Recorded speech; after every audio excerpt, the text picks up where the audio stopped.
All right, we are here. Hopefully that music is not too loud in your head. I'm going to pull that down. Let me know if you can still hear it, if it's too loud. I'm sorry if the glare is blowing you out. It gets weird trying to do this when do live streaming when the sun goes down, because then everything is either way too hot or way too cool. I'm trying to get the light so it's not quite so bad. So at least I don't look like I'm completely washed out. There's kind of no good way to... Oh, that's bad. Oh, this is going to be another great show. Great show. Freaking-tastic.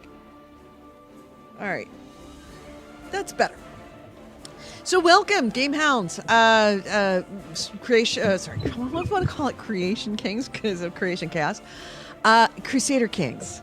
So we are back with Ivar the Boneless, continuing our gameplay. And please don't forget that you can, don't forget to like, subscribe, like this video. Hit the thumbs up right now. And to subscribe to the channel if you're not already a subscriber. And to hit the notification bell so that you get notifications when we go live on this. So, yeah. As we did last week, we are going to start this off with a little bit of a history lesson because it's just not... I am all about revising history, certainly when you play historical games. Roleplay is fun, roleplay is nice, but it's a game. Let's be real. And even I'm all about taking liberties with shows and movies when it comes to historical events in order to make the story good. My issue has always been, especially with historical stuff, that if you're going to present it as historical, you have kind of an obligation to explain what you're doing that's not historical, because most people get their history from freaking movies. Everybody thinks that the 300 went down like the 300 movie did, and it did not.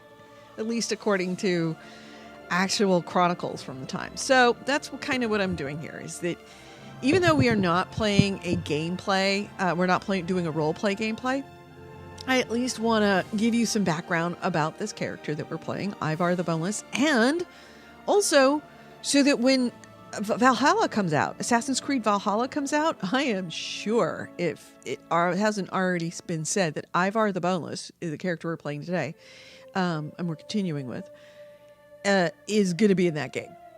And the least, so you know how much they get right and how much they don't get right as far as what Ivar did. So here is when we last left Ivar, just to remind you. Ivar first was military genius, boneless because they really weren't quite sure what's wrong with him. All the chronicles, it's really hard to tell because Vikings didn't write shit down, and that the things that they loved to raid were monasteries, and monasteries were where they would transcribe religious texts and books and histories and stuff like that, and most of the populace was not literate, so they didn't have exactly diaries and journals. And so when the raiders, Vikings, which actually technically is not a nationality, Vikings comes from the word Vikinger, and a Vikinger was literally meant raider. But the Vikings came across and liked to raid monasteries because they were all full of gold and a bunch of very not proficient fighters in the monks and the scribes that were there, and they had lots of stuff to take. And so many of the chronicles of the day that were written at the time were lost in the Viking raids. So to get back to where we are right now, or where we left Ivar the Boneless and the great army at that time known as the Great Heathen Army, because of course the chronicles were written, what chronicles we do have were written by Catholics. He arrived in 1865. Sorry. 865, my bad. He arrived in 865 in East Anglia, off the coast of East Anglia, hung out there. Nobody really bugged him. They arrived with anywhere, reports, estimates are anywhere between many hundred to a couple thousand seasoned warriors and professional raiders that were known as the Great Army. And he and his either 4 of his brothers or 5 of his brothers all came over, hung out in East Anglia over here, where you see it's called East Angles on this map right here. Hung out in East Anglia, collected a bunch of supplies because people were afraid of them and figured they just wanted stuff and would go away. Then a year later, marched up to Northumbria, killed King Aila, and both his brother, he and his King Aila's brother, and him and Aila, with the Blood Eagle. The 2 brothers, kings, were fighting for each other. Aila had just taken the throne, like I want to say a couple of years earlier, and then of course lost it when he lost his life. They put on a puppet king. The Vikings put a puppet king on the throne. Then marched down to Mercia, which was the big power of England at the time, because these were all independent kingdom states. So anyway, they marched down, and actually don't really march. They take the River Trent and go to Nottingham with their longships, sail into Nottingham, take over Nottingham. Mercia freaks out because now they've got a Viking problem, and these are big professionals. And Mercia asks Sussex, King Ethelred, and his, actually not just his friend, his brother, Alfred, who will later become Alfred the Great, to help him get rid of his Viking problem. They siege Nottingham and are unsuccessful, and only get the Vikings out, and Ivar the Boneless and the Great Army out of Nottingham by, they suspect, paying them off. So then Ivar and friends head back up to York, spend another year up there, just resting up after, great siege in Nottingham. Did a pretty good job, but, it took a little out of them. So they hung up at York, and then they move back down into East Anglia, and they return there. So that's where we left Ivar and his story. And now keep in mind, this had only been 4 years since the day that they arrived, and they had, at this point, the run of 4 of the 5 kingdoms, the big kingdoms, and Mercia being one of them, who was like, whoa, that would be like taking over Russia now. It's like, oh, shoot, you got it all.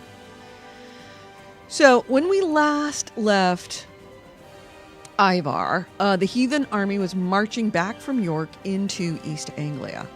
And if you recall, like I said, they first arrived in East Anglia in 1865. So this is 1869. 4 years later, they're coming back.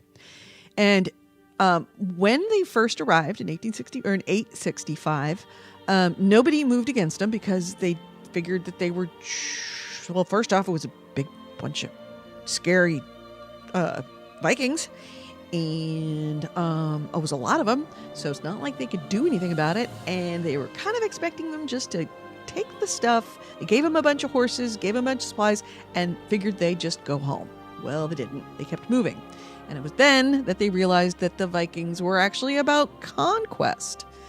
So one of the things that was different about this, that the East Anglians knew at this point, is that Ivar the Boneless, his brothers, and his army weren't about the bright Chinese. They weren't here for, and they knew this now.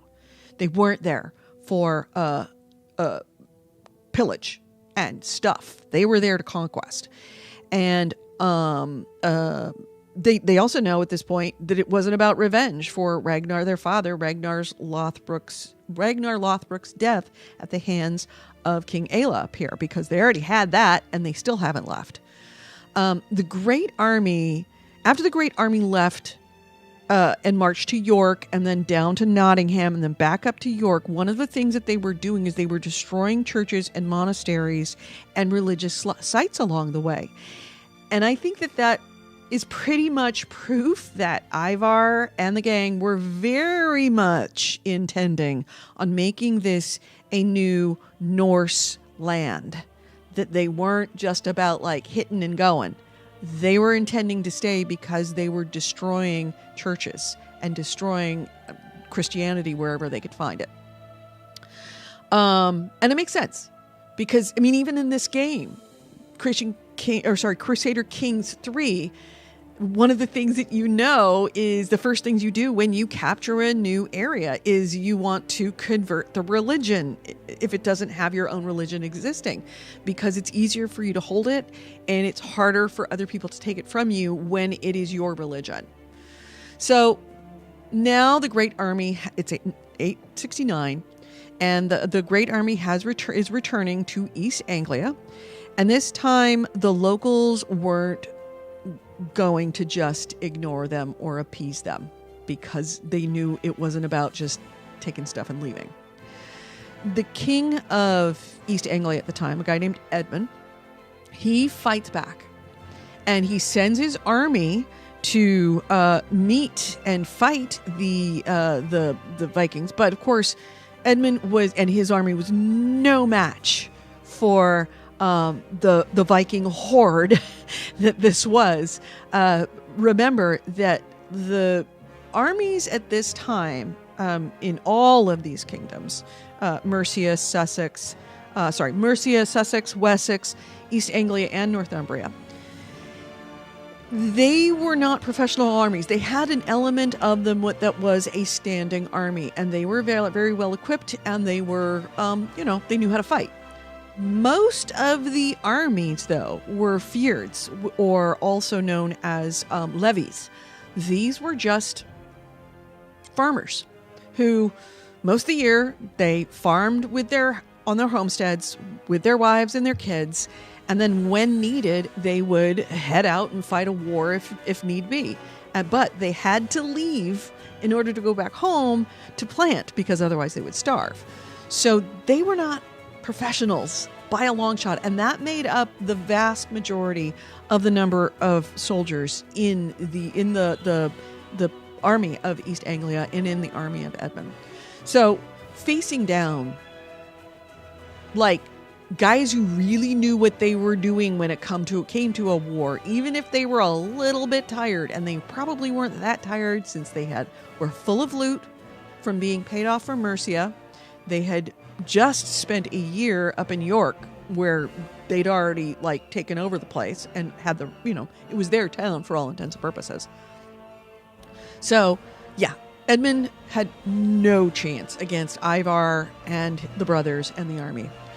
So the Great Army defeats the East Anglian forces pretty easily, and Edmund is captured. And since the Danes were looking to, and I call them Danes because it was mostly a Danish army, it wasn't exclusively Danish. There were some Norse, there were some Swedes, but for the most part, they were Danes. They were looking to expunge Christianity. And we know this because of the, burning of churches and all religious sites and everything religious that they could find, as they'd already had for the last 4 years. And they demanded that Edward, when they captured him alive, and they demanded that he denounce Christ. And probably they did this because they wanted Edmund to be another puppet king like Egbert had been back up in York when they took over York. It worked pretty well for them the first time. Figured they might want to do it again. But Edmund, unfortunately for Ivar and also Edmund, was a pretty devout Catholic. He at one point in his life had retired to his royal tower for a year to learn the Book of Psalms by heart. So yeah, he was really into Christ, and he was not about to renounce it. He was not a likely candidate for conversion, even by force, at the sword point of a bunch of angry Vikings. So Edmund is said to have insisted that his faith was more important than his life. So the Danes took him at his word. First, they beat him with cudgels. Then they tied him to a tree and whipped him. And Edmund continued to call upon Christ, reportedly, through his torture. And eventually they started loosing arrows on him as he was tied to the tree and filled him with so many arrows, according to historical accounts, that Edmund's body, quote, had the appearance of a porcupine. So Edmund was no more. And if that wasn't enough, Edmund was then decapitated, reportedly at Ivar's order, and Edmund's head was thrown into the forest. So that story is probably filled with a lot of embellishment, since after they won East Anglia, the Danes pretty much destroyed anything about Edmund that they found. And what accounts we do have are written by Catholics and usually men of the cloth, scribes that work for the church.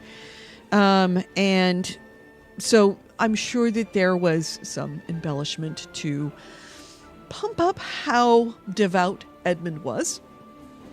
But the story, or the legend, as it were, eventually sparked a sort of kind of Catholic cult around Edmund. And that led to Edmund becoming Saint Edmund the Martyr, who is the patron saint of England. The feast of Saint Edmund the Martyr is actually still part of the Catholic religious calendar, and it is set on November 20th. So, fun fact. So, getting back to Ivar and the Great Army, they are now in East Anglia, and they conquered East Anglia, which they've now added to Northumbria, which is held by the puppet king Egbert, and Mercia, which they conquered Nottingham, and now that it's only been 5 years. They have 3 of the 4 major powers under their thumb. And they did it in time to have tea time in York for a year and change. So, yeah. They're doing pretty good. Now, as far as Ivar is concerned, this is where it gets a little murky and interesting. This is technically what we know, and I say this in air quotes, know, because, like I said, it's not a lot of great reports and chronicles that report on what happened. But so this is kind of where Ivar's story ends, sort of. Nobody is absolutely sure what happened to Ivar after this, but it's generally he believed that he either left the army either after taking East Anglia, or that before they headed down, or some point between York and East Anglia, either before they left or during the process of leaving. At some point, Ivar's story kind of disappears. And there's a bunch of theories about what Ivar's movements were at this point. But one of the theories that is one of the more popular theories is that Ivar's was headed over to Dublin, Ireland. And unfortunately, I don't have a map. I don't know that I can pull one up. I might be able to. Let's see if I can pull one up. Stand by. Yeah, I can. Look at that. I am so good. So here is the map. So the belief is that Ivar, one of the theories, and it is very hotly debated and has been and probably will forever. Ivar left East Anglia over here on the right of this map right here. And where you see Norfolk and Suffolk, that's East Anglia. And he headed over to Dublin, Ireland. So, yeah. The reason why that is a theory is that Dublin at this point was held by a Viking named Amleb, who's also known as Olaf the White. So we're not sure if he did, but what we do know is that records say a kinsman of Olaf's named Eimar, not Ivar, but Eimar, joined Olaf at about the same time that other chronicles about Ivar said it kind of stopped mentioning Ivar. So maybe a coincidence, maybe the same thing. This Imar, who was over in Dublin with Olaf the White, also reported to later on, it's reported when Imar dies, that's about the same time that other chronicles that talk about Ivar say Ivar died. So there's some similarities, but there are other conflicts within this discussion that, it's all very nuanced, very granular, and not to get into it. So maybe it's the same guy. Like I said, experts debating this decades probably will never know. But continuing on, and I am going to talk about Imar under the assumption that there's a good chance that Imar and Ivar are the same person. So this Imar, who may or may not have been Ivar, and Olaf, they head to Alba, or Scotland. And they start heading up the River Clyde, and which that's the river that leads to Glasgow. And it's they head there to raid, and this harbor, this Glasgow, is pretty much considered to be impregnable from the water because there's a rock there. And when I say rock, I mean pretty much a mountain. It's a huge rock. It's actually a prehistoric volcano that sits on a river jetty that's known as the Dumbarton Rock. And it's at the mouth of the River Clyde, which the Clyde leads into Glasgow. It's a near perfect natural fort because of its location to the water, because it's right on the water. But on top of it, because it was a volcano, it's filled with tunnels. And so people could run into there, be in the tunnels in there, and there's no way anybody could get them because they were inside this rock.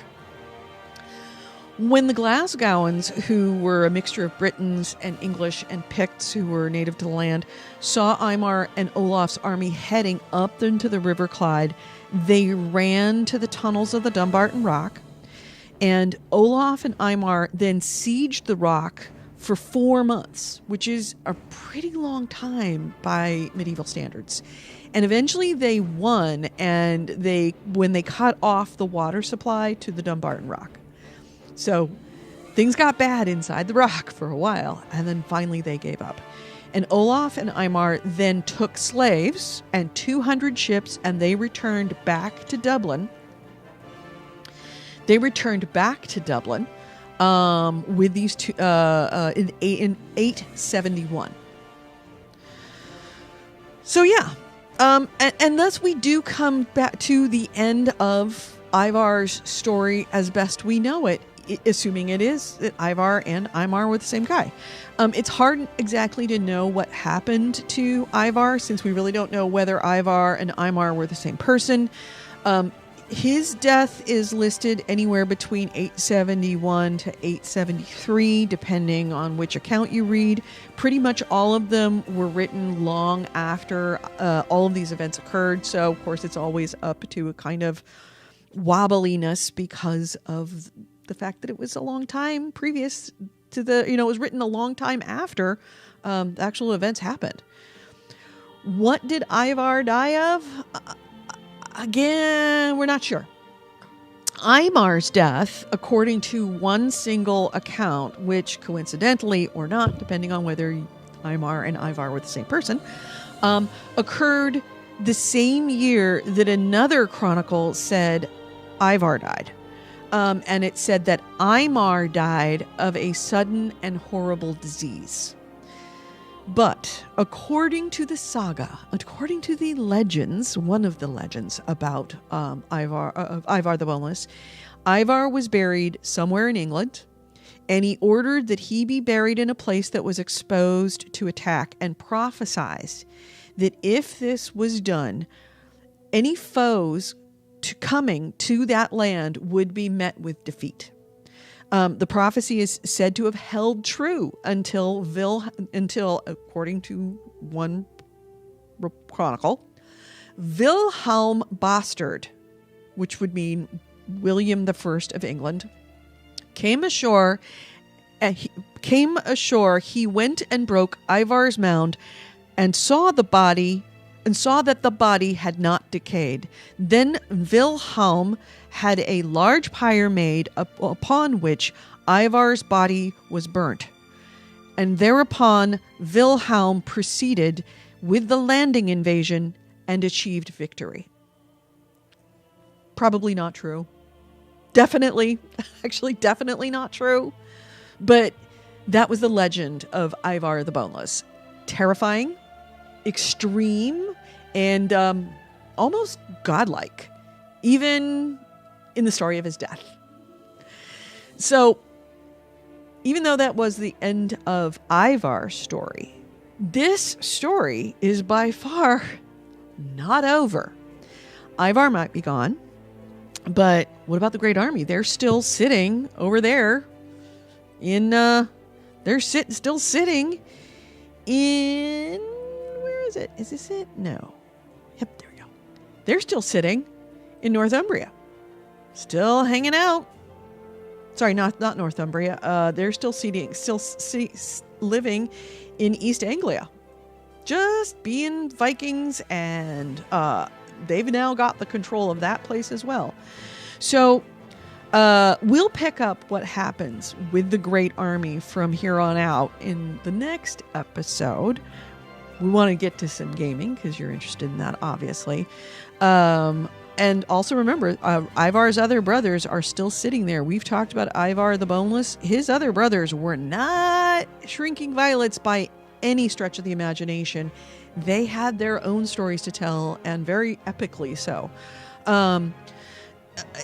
We will talk about Ivar's brothers who remain back in Saxon England, the Great Army, what they did from here on out, and how it absolutely changed everything in England, even to this day.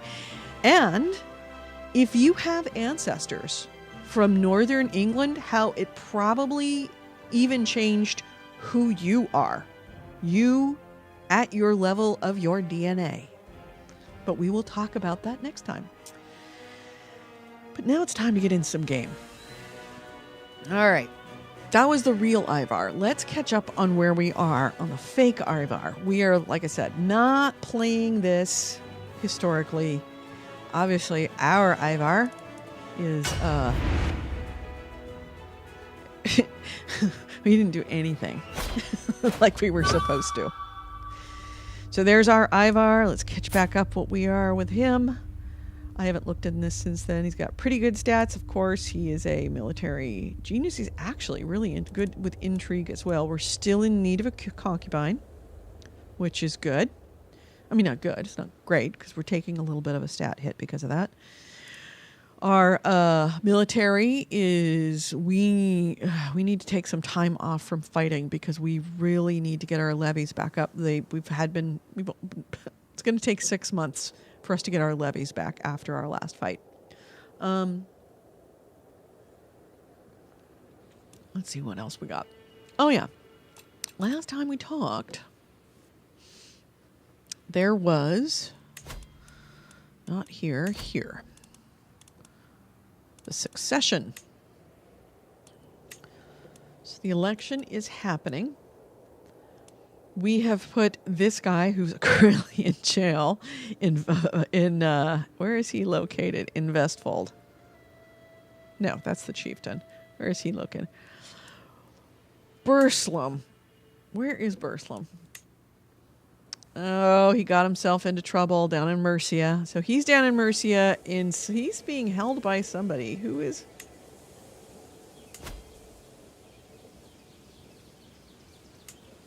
Has he got him? He must have him. Staffordshire, maybe?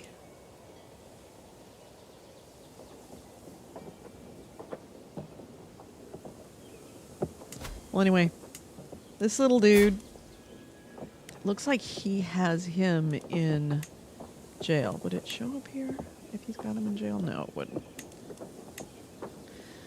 So somebody's got him in jail. So we'll see how that's going to go. What do we want to do now? What does it say we need to do? We need to convert the county. Have we got this on conversion? No, we have not. We need to convert this area. We got a pretty good religious person. It's going to take 39 years.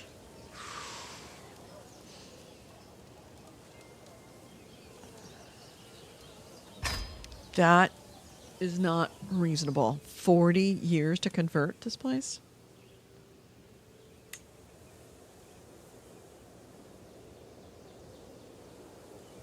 All right, so there's two ways that you can do a conversion. You can do it the hard way, or you can do it the easy way. I'm assuming that we're his liege. We are. All right, so here's what we can do. The hard way is go to our Hofgoody, or religious person on our council, and tell him, convert your faith. And as you can see, it will take 39 years to do that. That's the hard way. I should say the slow way. It's slow but easy. You just click and in 39 years, they'll be converted. The faster but slightly more challenging way is that if you convert the ruler of that area, if I convert Earl Godwine of Argyle to our religion, then he will convert the rest of the area. So the problem is getting him to convert. We can demand the conversion, but if we do, we only have we have a 49% chance, which is not bad. We can use a hook if we have one, which we don't. The other way we can do it, who is this at work? Who is Earl Seward? Why are we converting? Why are we putting a sway on this dude? I have a feeling that's important. Earldom of Norfolk. He's down here.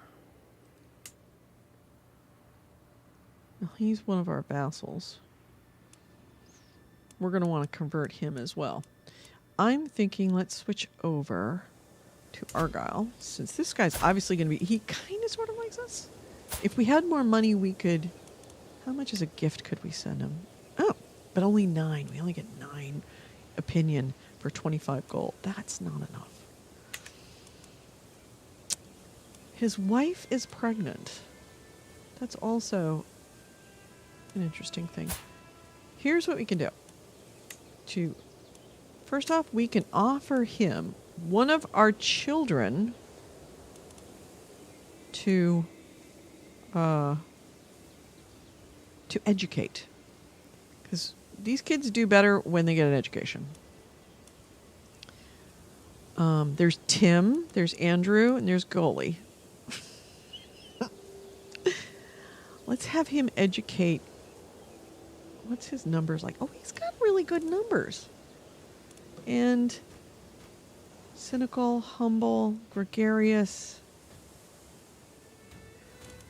Let's have him educate Tim. And what that does is that will raise his opinion for 5 a month, for a total of 15.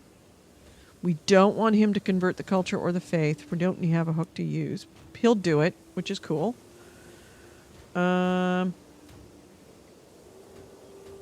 Oh, is it not in the main menu? Oh, dude, what's going on here? Why didn't you just say something? Let me get this. There we go. Is that better? Should have sent me a message earlier, Nick. Oh. Sorry, I didn't notice. I should have checked. It keeps, every time I switch off of this screen, when I go back onto it, I have to reload this screen in OBS. It's a little of an annoying thing. So yeah, we've got, saw the maps you had for the history lesson. Got it. Yep, he said it's working now. Thank you, sir. So, yeah, we got, this is, Earl Godwine. Earl Godwine is, hanging out, and we are going to have him educate Tim. One, because Tim needs an education. Earl Godwine has some pretty good numbers on him. And by doing that, it will gain 15 opinion of me to bump that up, because that's always a good thing to have.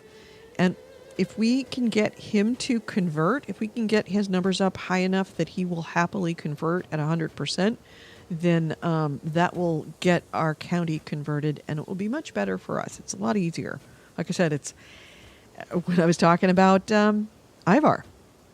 It is a lot easier to hold an area and more profitable to hold an area when they love you, and they'll love you when they'll hate you.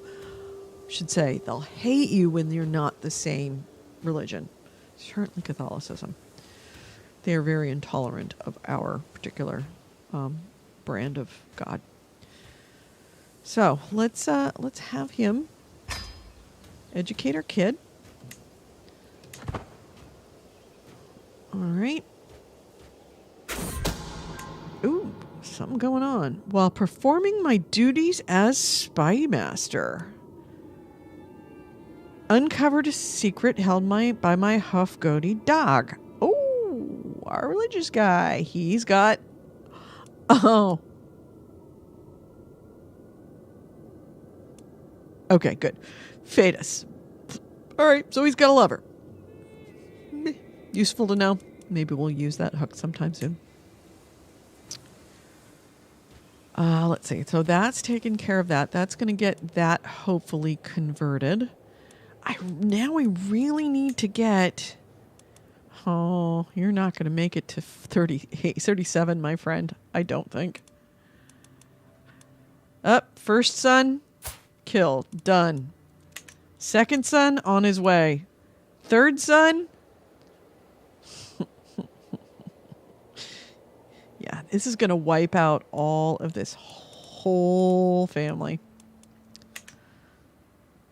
So right now, actually, let me go back to, we got to figure out how to get him out.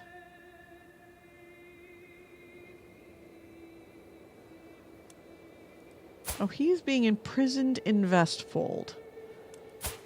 Let's see if we can...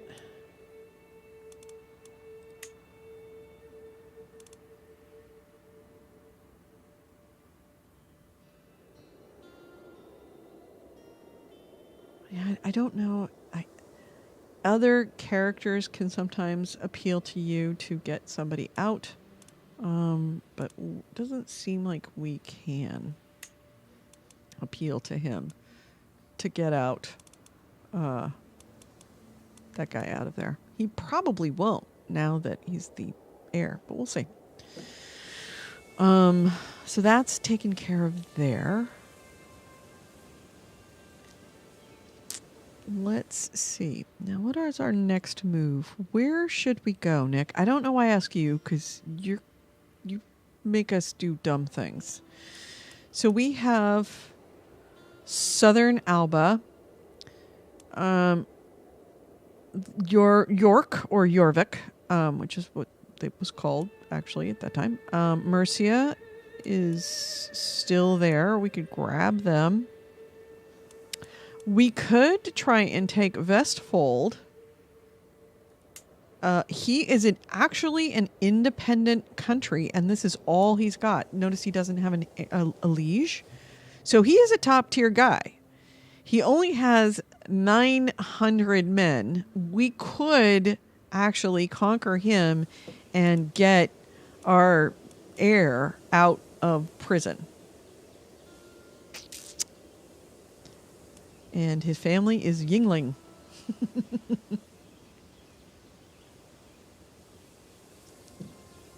Very cool coat of arms.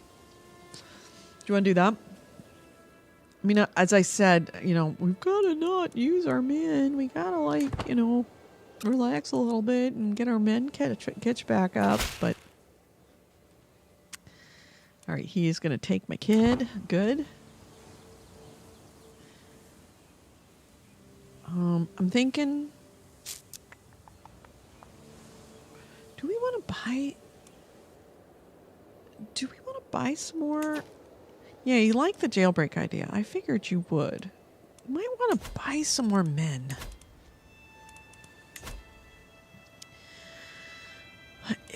We're not really making a lot of money, but the more lands that we take, the more money we make. Are we getting the most out of our men? Something else you have to look at that is an important aspect is sometimes you take an individual hit. Like, for example, the taxes and levies are reduced from Chieftain, because I'm not Chieftain Kettle's rightful liege.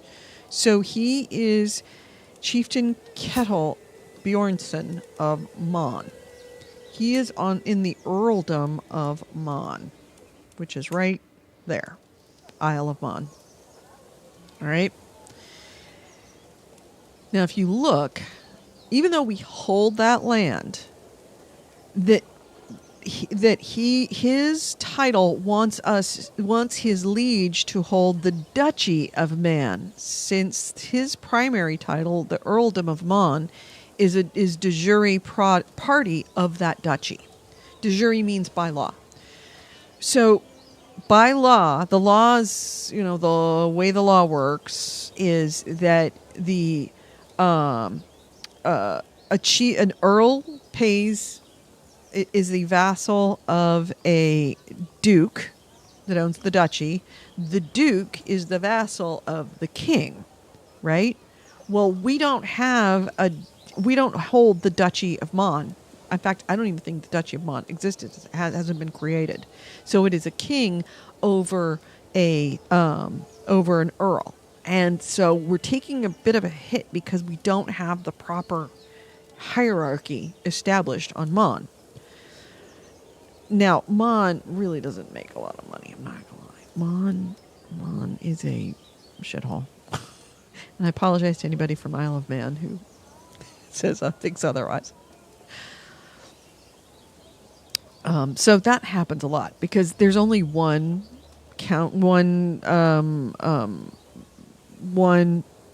land inside of one earldom inside of the duchy. The Duchy of Mon and the Earldom of Mon are exactly the same thing. Unlike most other places where you have the earldoms of Cumberland, but it's part of the Duchy of Jorvik. So I'm not terribly upset that we don't have that. Dutch Chiefdom of Meath. Okay, so this has to do... We have Dublin, right? But we just have Dublin. We don't have the Duchy of Meath. The Duchy of Meath would be that and Athlone together. We could fix this by either conquering Athlone by conquering Athlone. And then we'd have and then creating the Duchy of Meath. The downside is a king, petty king, can only hold 2 duchies. I should say a king. We can only hold 2 duchies before our vassals start to get a little pissed off that we're holding too many duchies. We'd have to give one away. Which I'm not crazy about, but if we have to do it, we have to do it. Still, how much is it going to cost us? For another bunch of light footmen.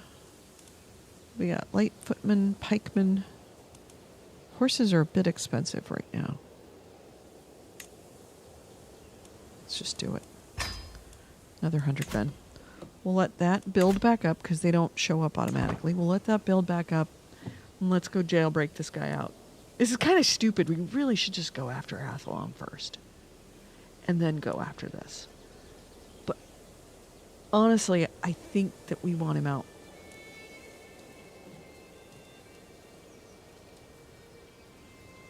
Certainly before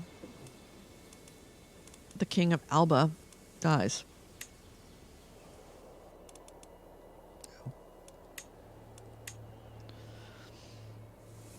because I don't think he's going to get better from the bubonic plague. Yep, lost the other son.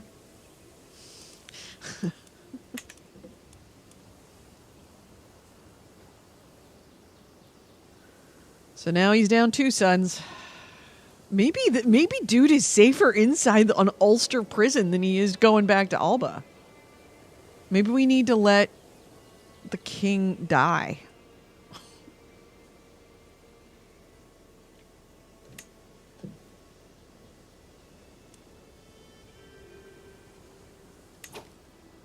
Now, is he at war with anybody?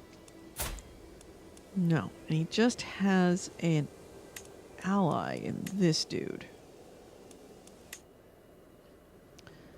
Oh, he's got an ally all the way over here, and this guy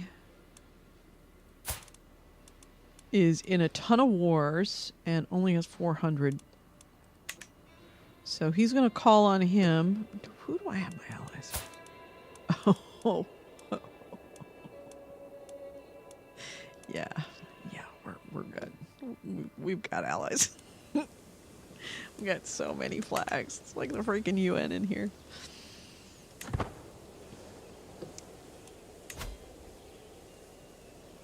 All right, just need 40 more.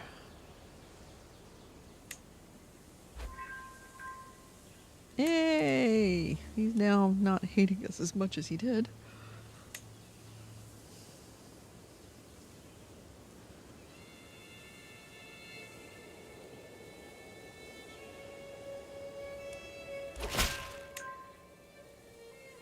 All right. You know what's best.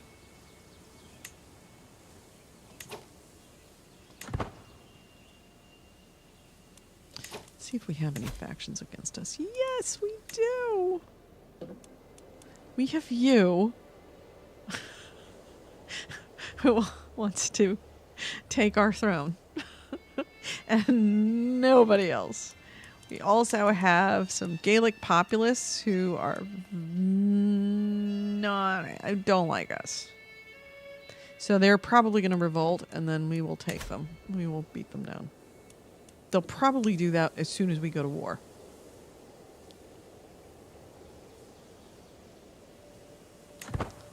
Alright, so let's see if I can now...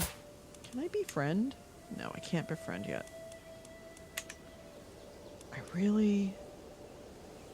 We really should move off of this, even though we've got enough here. We need to get some diplomacy so we can get befriend.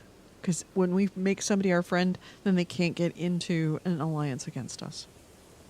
It's very helpful. Although we could move over to stewardship now. We could use all the help we can get on this one.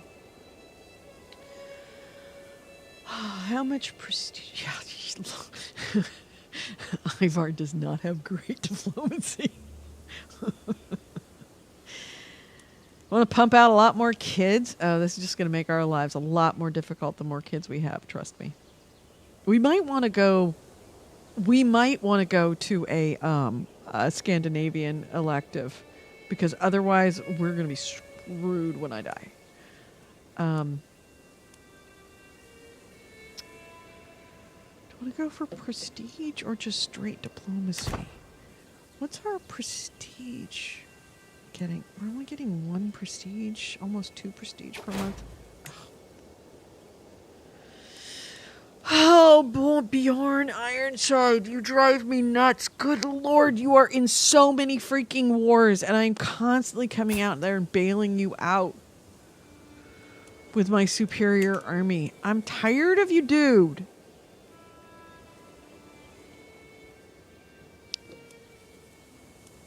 He's got 500 soldiers. You've got 1,900. Why do you need me? You don't. Here, I'm going to accept your freaking thing, and I'm not sending any soldiers. I'm sorry. You're not the only one who wants to start a war here, dude. All right. Where were we? Okay, 1.9. We were going to go back down and move off of a military focus onto a diplomacy focus so we can get befriend and groomed to rule, which is incredibly powerful because your children get extra skill points. Always a good thing. I don't know that we want to have any more kids. He wants you with him because he enjoys your company. He just wants to spend time with you.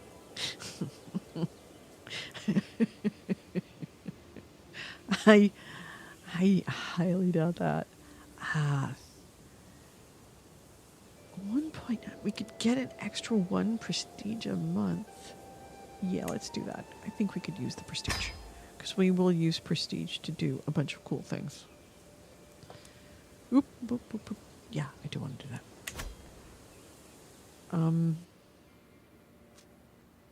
that. Okay. Now, is our buddy out of prison yet? If he hasn't been released... Oh, we got better! King Ed got better!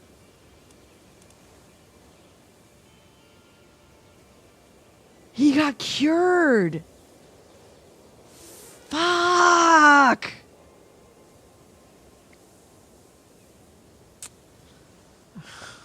You know what this means, Nick? Now that I've already changed my focus, I want to go back and unchange my focus, turn it into intrigue, and murder him. All right, first things first. The heir is still in prison there. We need to fix that. Do you want to jailbreak him? I think that's what we're going to do. This is probably a stupid thing to do. We really need to take care of this thing down here, but we're not going to take Athlon.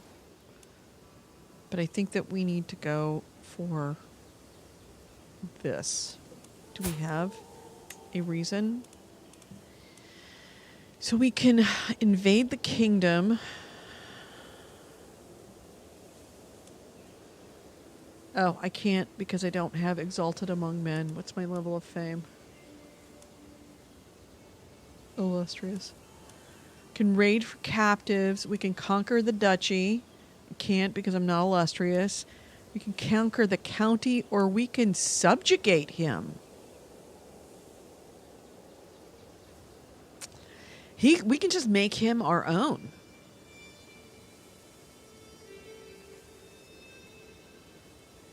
That's a pretty clean way of doing it.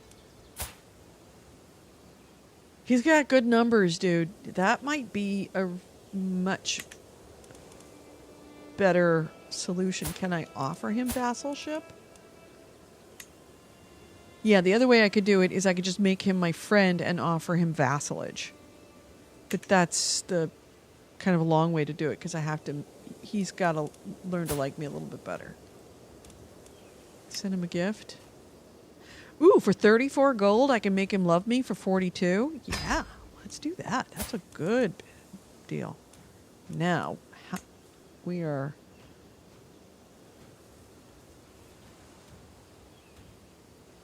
Yeah, I don't think we can overcome it. We're going to have to go to war with him.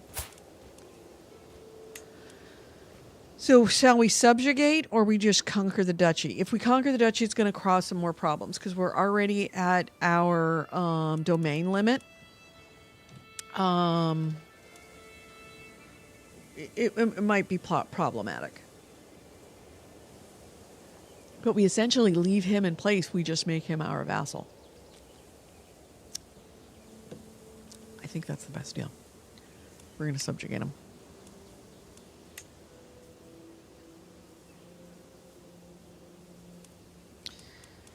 Now he has, how many does he have? Ooh, he now has 1,000. Maybe we need to declare it now. We're going to declare it now. We are also going to call in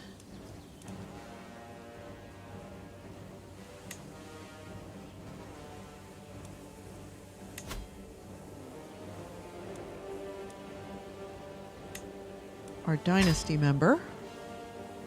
We're, oh god, 7 allies. Oh my god.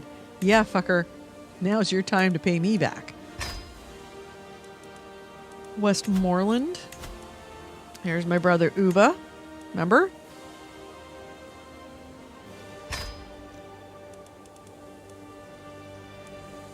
Halfdan Whiteshirt, my other brother.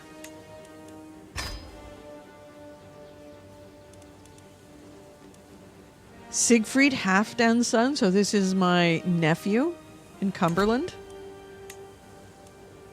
Halfdan's son. Godfried Halfdan's son, which is my nephew. See, all of this stuff now makes sense. And Ragnar Halfdan's son, who is named for his grandfather. All of this now starts to click, doesn't it? Now that you know who all these people are. All right, so they are now all called. We are going to move our flag to here. Oh, is that not our land? Okay, we're going to move our flag here. And we're going to raise our army. So, Nick, now you get why it's so cool to know, to like have gone through with the Uba, and so that you could see like, oh, I know who all these people are, and I see how they fit in. These are the dudes that were with me on the Great Army when we came over and kicked ass.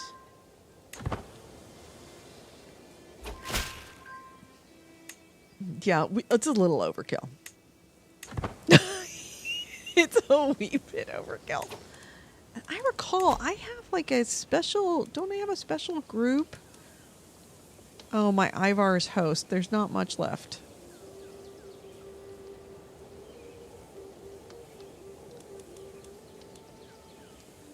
My special soldiers. You're my special soldier. All right, we are mustering.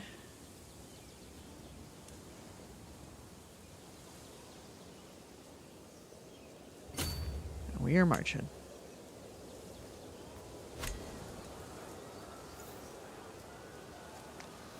We are laying siege. That's the other thing I probably should have gotten. I should have gotten some siege engines.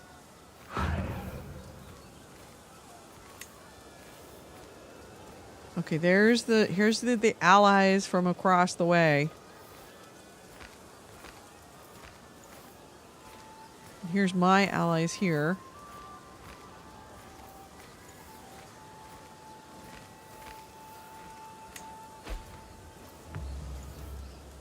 I think we're going to be... Okay, how much longer? We're going to be there for 2 months. Where we're over, they've got 7 months. So we will be long over by then, and then we can march across, kick their ass. Because we're sieging. There's 2 months left. He's got 6 months left. Something else that we can do to help this along... What do I have? I am my commander. Do we have anybody that's got an advantage? Yeah. Sigurdsson. He actually makes it go a little bit faster because he's got an advantage. Takes off 25% of the time. See, we had 1 month. All right. Now, before we switch off of this... We're going to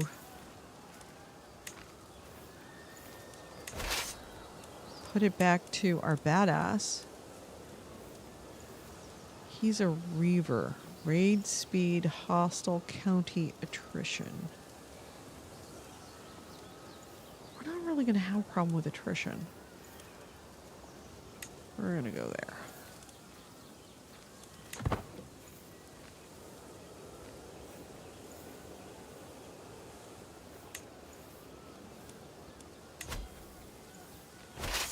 All right, now we are all done here. The AI is not very smart here. Not gonna lie. I have had my ass kicked by like 1,000 because of 1,000 soldiers difference, while the AI has had 30,000 soldiers standing literally right next to me, and they let me die. And he's running. Ooh, I caught up with him.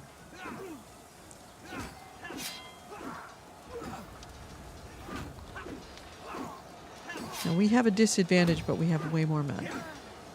One thing that I do know about this AI, as soon as you start fighting, then they show up. It's kind of like schoolyard kids. As soon as there's a fight, everybody joins in. But they sometimes don't start a fight, either that or they'll start a fight very stupidly. Okay, where are we at? So we're at 79% of our war. What do we have to do? There's not a lot else we can do.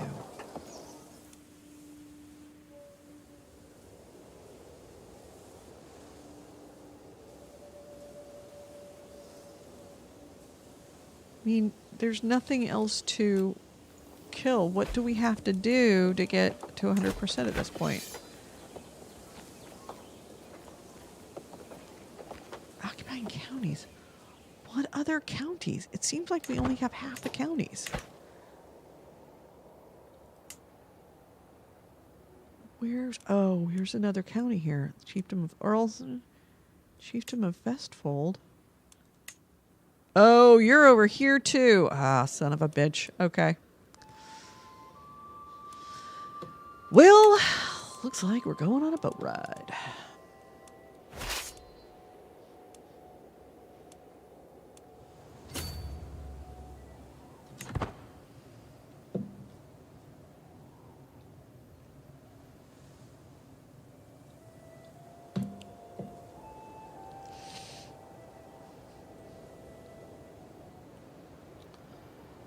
Now, I hope my subjugation of him will make him release that prisoner, because that's another possibility that I'm not sure of, is if we subjugate him, then he will release his prisoners.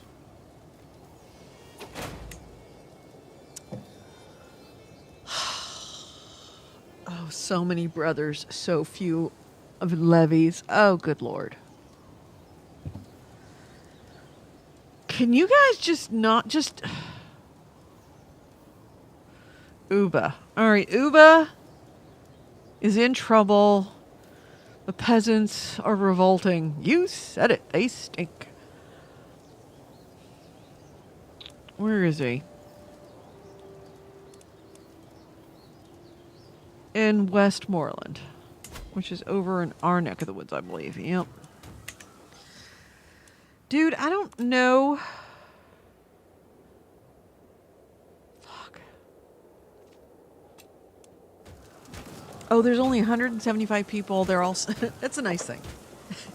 He's got this peasant revolting person has got so few people that he's actually not making any headway. It's not actually a siege. He's standing out in front of the gates, banging on a shield, and doing literally nothing. People are walking right by him, going, "How you doing, Earl?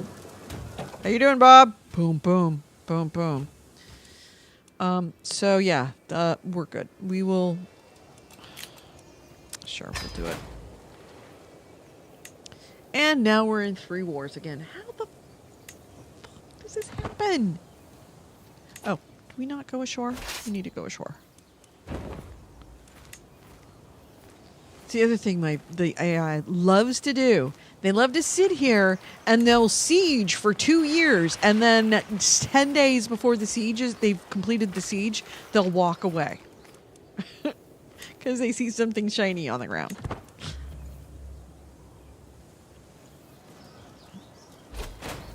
Oh! What the fuck? We weren't that old! 61. We were a little old. Shit! Oh, Nick! Oh, no! Oh, no! This is bad!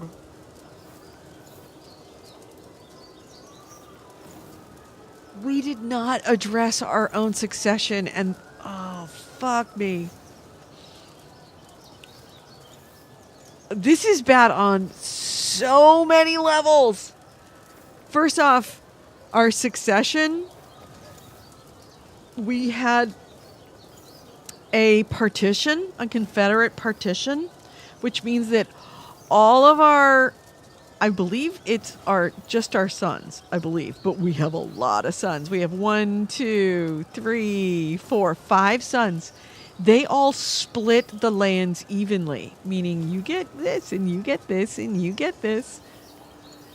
And that's number one. And number two is inevitably when a successful leader king dies, a liege dies, all the vassals hate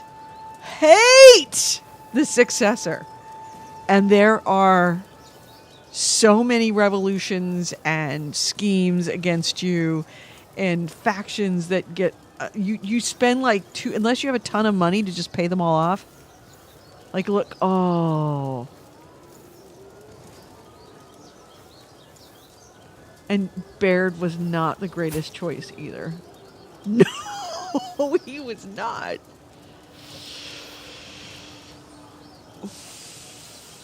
Shit. This is what happens when you don't pay attention. We got a rival. Guy to Eric's daughter hates us.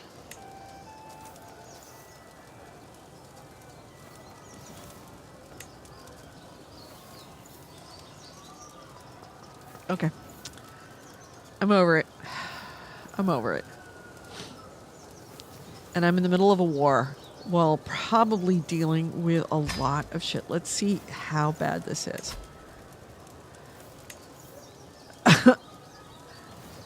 Not bad. But Earl Godwine does not like us still. But fortunately, our other two vassals are children, so they really can't rise up against us. We got any...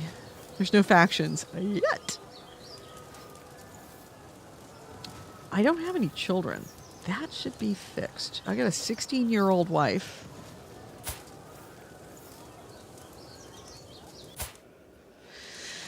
All right, so that's that handled. Fortunately, this is not going to be too bad because we don't have a lot of vassals, and most of them can't go over us. What's our stats like? Do we have? Oh. This is not a bad line because we can send gifts with a lot more oomph, create titles at a lower cost, which we're going to need. Our foreign affairs effectiveness is good, so that means it'll help us with other people. I'm sure King Aid will like us now a little bit more. Vassal opinion, there we go. That's what's helping us right now. See that fellow vassal opinion?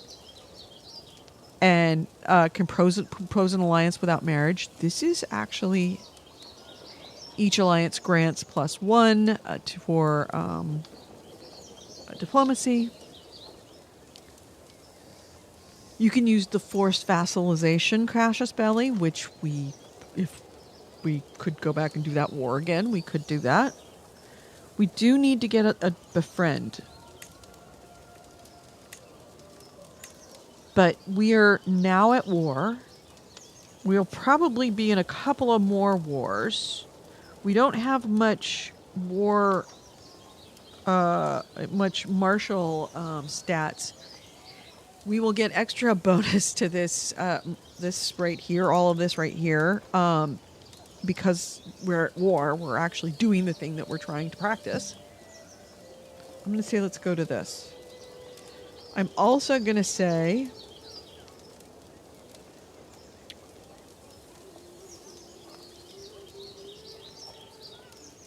Do I want to increase my dread? Because that might be very helpful to increase my dread and my control, my growth control, my control growth, or my attraction opinion. Really...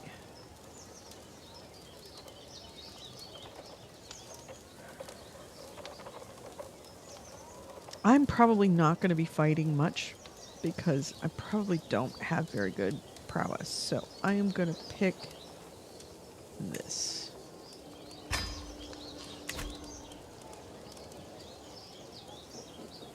All right, that's handled. Let's get ourselves... Our council is empty. And I only have 4 people to put on the council. And Hofgody is terrible. Well, you can probably get a new one. All right, so we are going to assign... My Chancellor is going to be... No. He's got to be a Marshal. There's...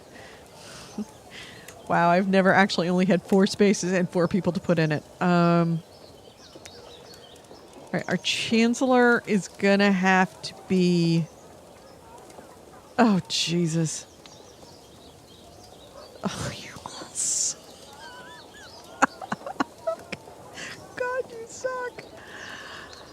Our Chancellor... Oh, God, let's do our Steward. What's our next best Steward? 7. Oh, no. No, we want to make you our Steward. Oh. God, this is horrible. We can make, oh God, our Chancellor is going to be 3, and our Spy Master. Why all of a sudden? Oh, it's because women. Oh, that's why. Okay. We got way too, we need a lot more men in this carrot. We need to start marrying off some of these women. I have never seen it that bad before.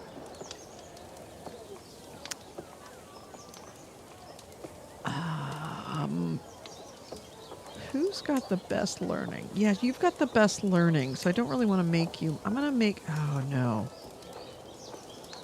My 61-year-old mother is going to be my Spy Master, and you are going to be replaced by her. All right, so that makes things a little bit better there. Oh, God, that looks just awful. Oh, that's awful.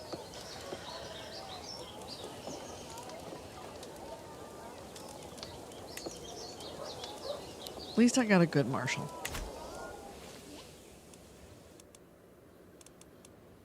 Oh, he's trying to get this back. Ooh. Ooh. Nominate a successor.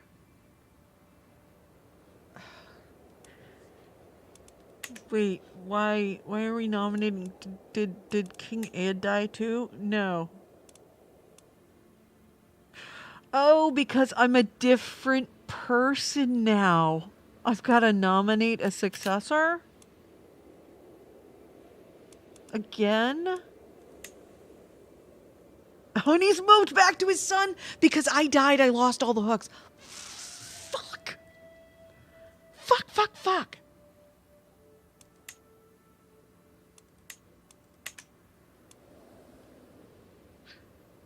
But it looks like he's out of jail. We want Mortimer.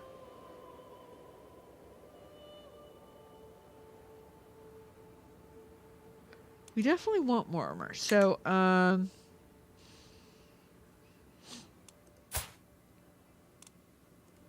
let's see if we can arrange a marriage. Oh, we gotta start marrying off some of these girls so that we can start getting guys in town.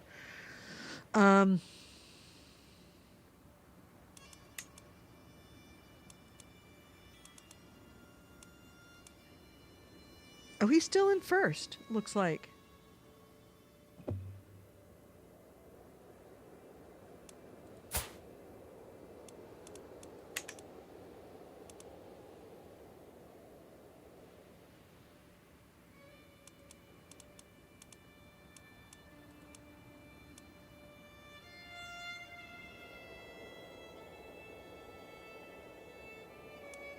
That's who we had before, Mortimer, right?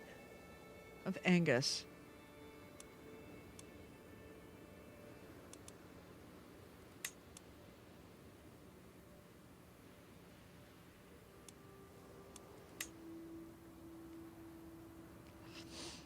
Yeah, rank 1. So we're still good. We're still good.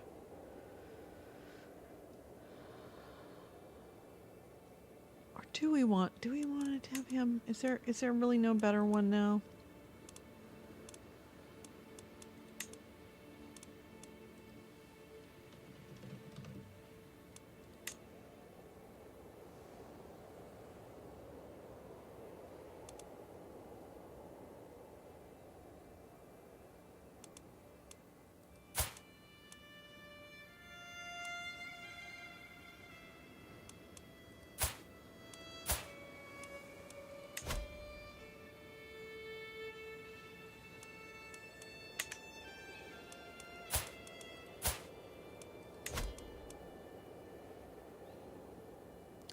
Can't arrange any marriages with my nieces, with my little baby brothers and sisters that we just had. Oh, fuck me.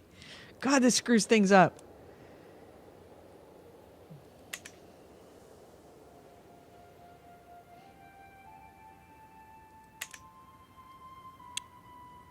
Oh, what a mess. Nick, what a mess.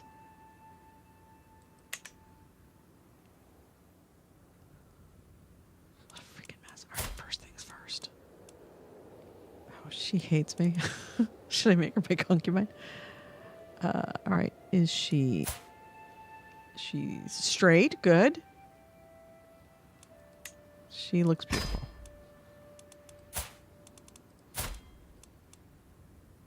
Maria, is she straight? Yes, she is. Okay, good. Shouldn't have any problems there. Gaida. Oh, Gaida, Eric's daughter. She really hates me. I really don't want to make her mine.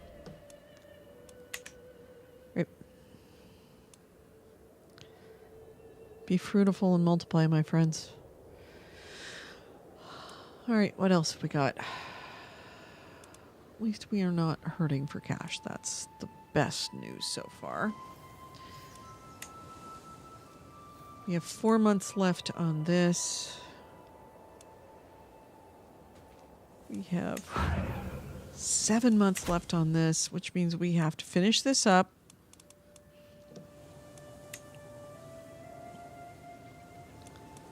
And then get back in 3 months. Oh, we have no commander here. Oh, that's right, because I was a commander and then I died. Oh, and all of my knights are gone. And none of them are a strategist or a siege artist.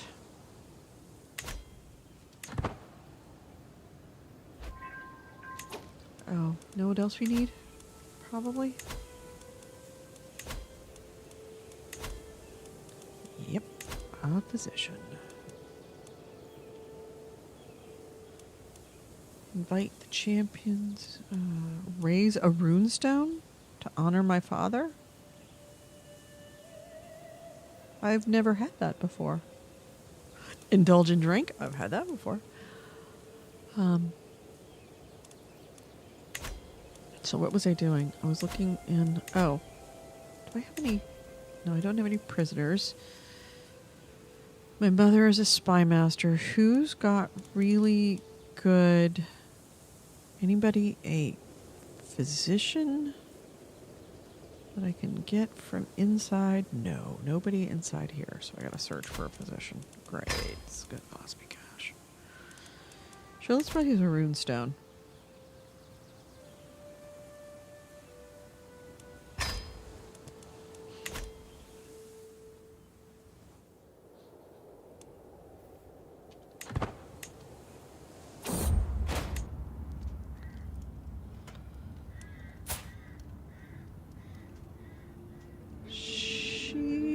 Not the greatest.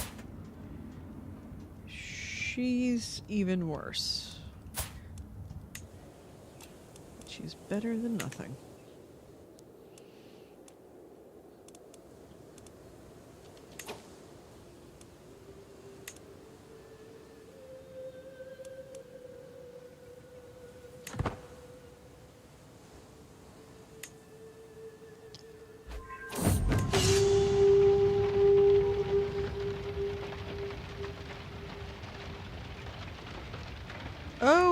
Was I... Wait.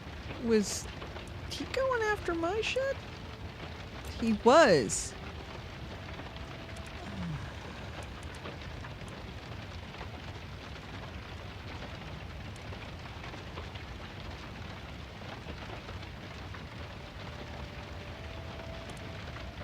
So with the fall of the settlement of Dublin to the High Chieftain Aed, of much of Greater Dublin has been left bare to rampaging Meath looters. As there are a few local fortresses of size left to oppose them, the raiders have carried off every precious item and scrap of silver they can find.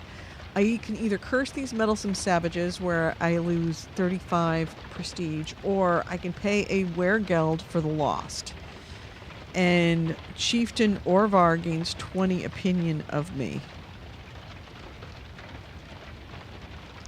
Yeah, he's my next dude. It's on my list. You're on my list, dude. He is the dude of dude. All right, yeah, let's play the weregeld. We have the money.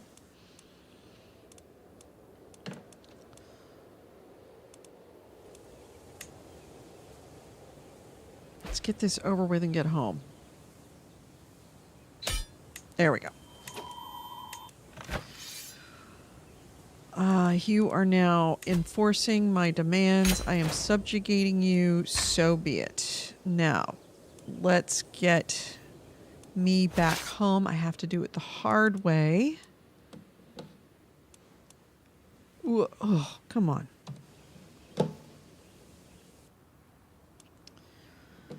Get me back home. Oh, he's just a raider. He's not actually... Oh, he's just raiding. So be it. Just out of curiosity.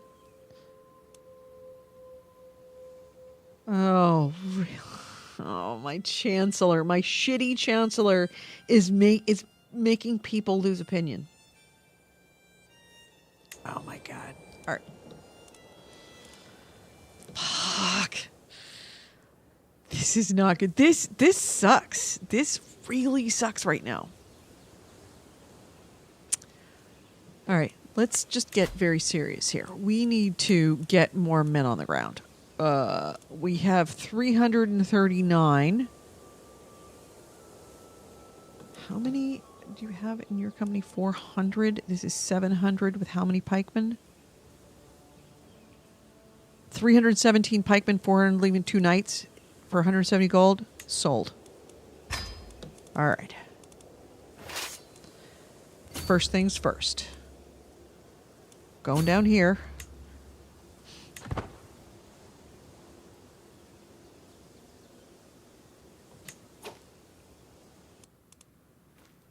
Second thing second. Now, chased him off.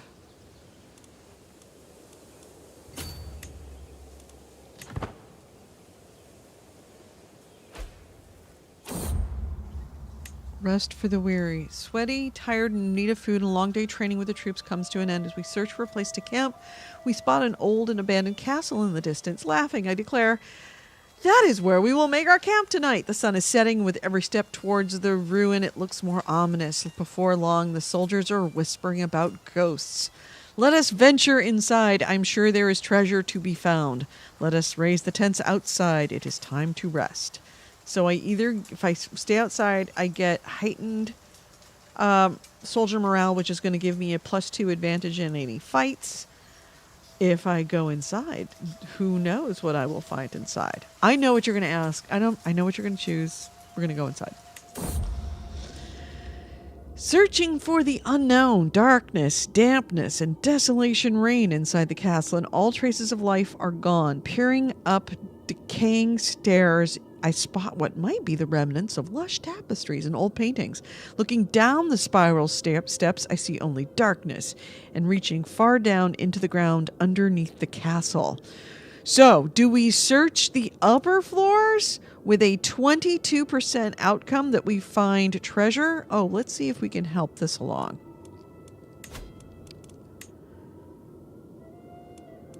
That's all not going to help much. 25% chance that we find great treasure, Or 74% chance that we find trinkets or baubles? Or do we go down hidden? So if we have a 67% chance to face our fears and gain the trait brave, or a 32% chance to earn, I swear, that sound, what just moved, is that blood, what was that sound, I lose 20 dread and I gain 40 stress. We have no stress, so that's not a problem. We have 0 dread, so that would be a problem. It's pretty much everybody would just think that we are a complete pushover. What do we do? Brave it? Okay. Brave it is. Cross your fingers, dude. Because that minus 20 dread would really hurt us right now. Yes! Excellent. That's something that went right. All right. You're going to handle those guys. We're going to handle these guys.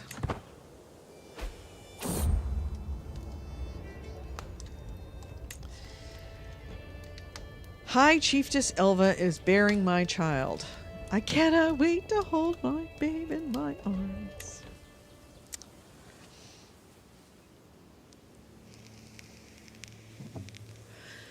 By the way, what did we lose?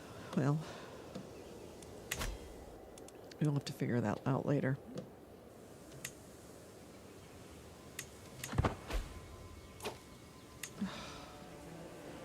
You are weak. See, I told you. You are weak. I am strong. There is no other justification needed for me to come and take what I wish.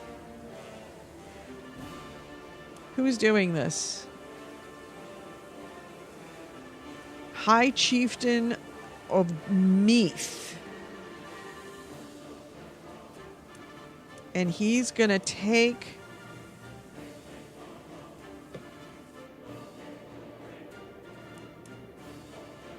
Wait. Chieftain of Ulster? Oh, he's going to take Ulster, which I just won.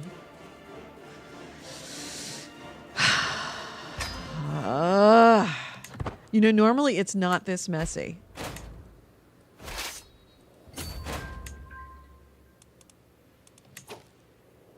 Oh, no.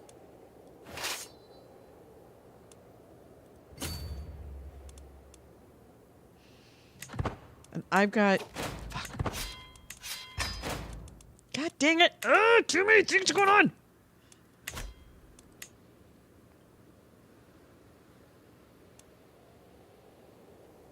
Oh, it's a holy war on top of it. Oh, my God. All right. First things. I can call my house members. I can call Iverson. I can call that Iverson, which was my 2 brothers. Jarl Goodfried. All right. I got him. Jarl Hrain in Ulster. Here's where we have to get very... Oh, we don't have anyone.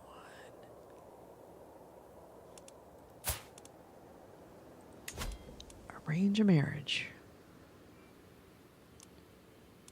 Is there anyone? Oh, I can arrange these marriages. Excellent. My half-sister. And... Will it allow me to find spouse? There we go. That's what we want. Alliance power. Lower Silesia.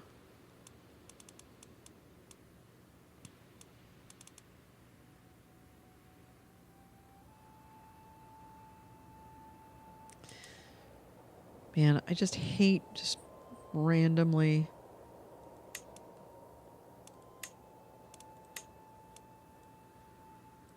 How far away are you?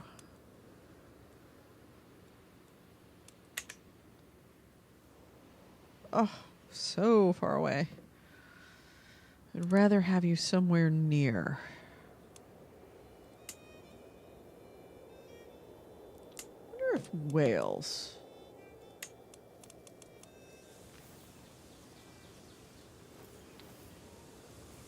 Is it not created yet? Ooh, the Kingdom of Wales is yet to be created. I could become a Welsh king. But first we've got to get through this mess that we got going here. Opland. Oldmere. Boldmere. Småland. Those are all in the Norwegian area, Scandinavian areas.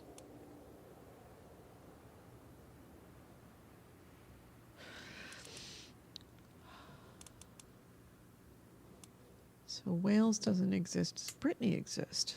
Brittany does exist.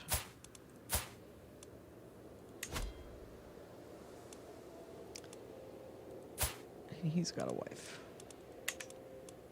Oh, but you know who didn't have a wife?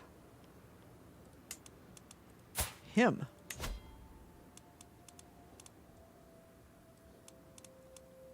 He might not want any of these because he's, yeah.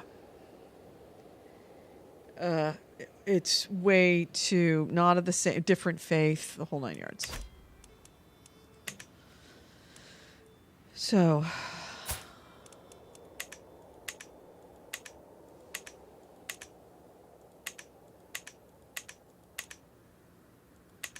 there she is.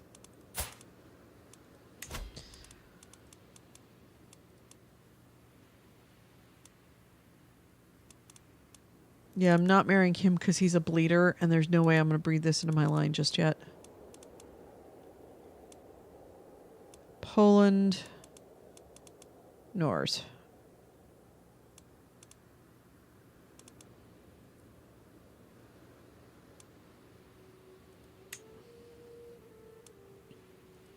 Yeah, I didn't figure. All right. That would have allowed, the matrilineal hook means that the children would have been born in my house of Ivoring. But that was not to be. Chieftain Tim.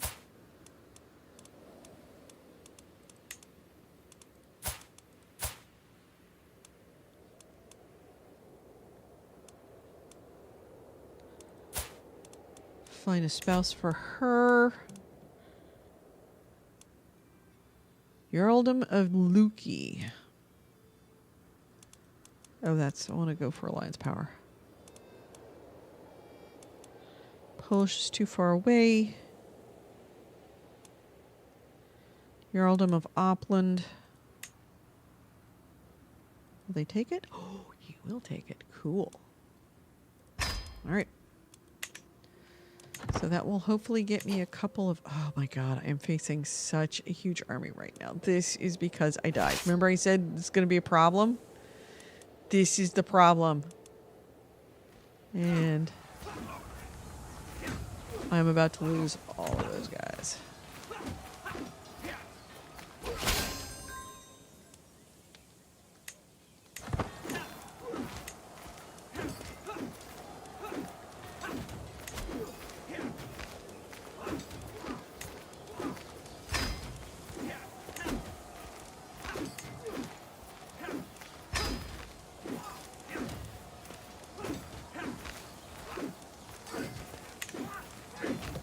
I'm going to have to call on knights because I don't have enough knights.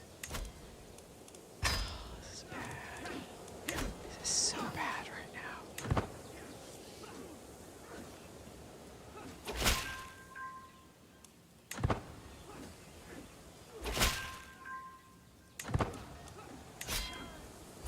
Oh, I may win this.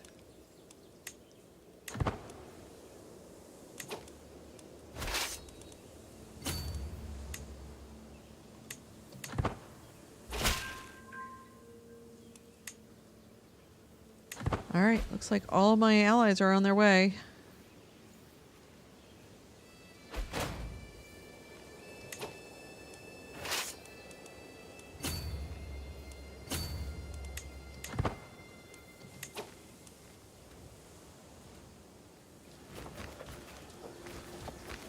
Yeah, looks like eventually my dudes got their ass kicked. is only a matter of time.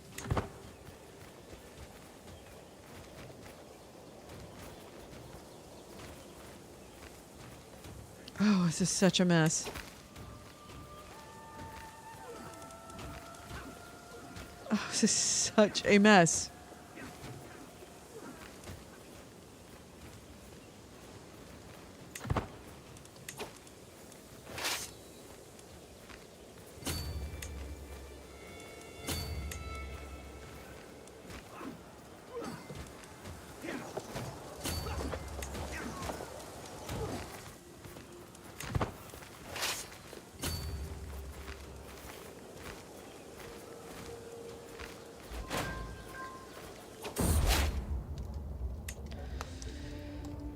Okay.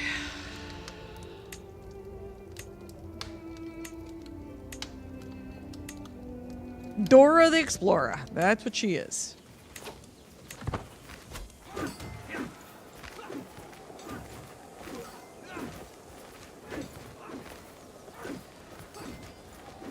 This is all so bad.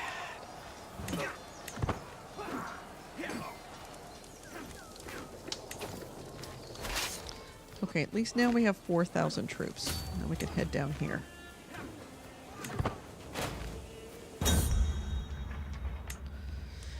As Jarl, I have been obliged to attend a local wrestling tournament, but the contestants have been delayed and the tourney won't start for at least another hour. My rival, Gaida, is here and is always being an insufferable lout. Her constant complaining is making everyone even more miserable than normal.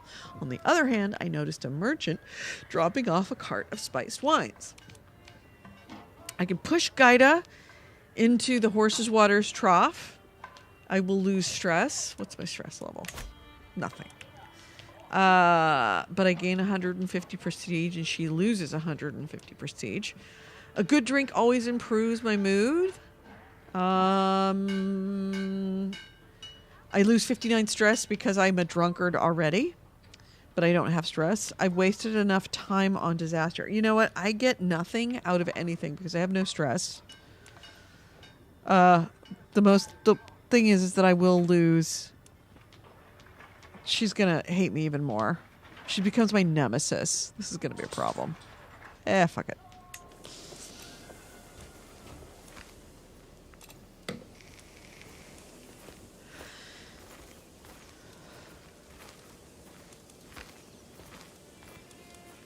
Okay, this says I'm going to die, right? That means I am going to lose. But what I'm going to do before I get there is... Do I have a forter? Commanding another army. I don't have any forter. Oh, motherfucker. Why? Why? God damn it. Ugh. This playthrough is not going well, Nick. See, case in point. I'm getting my ass kicked. Plus, we're 1,200. I hate the AI. It sits there and watches me die.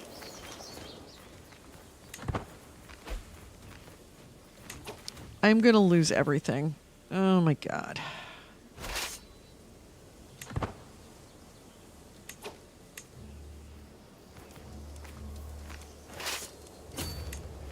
At least I can kick your ass, maybe.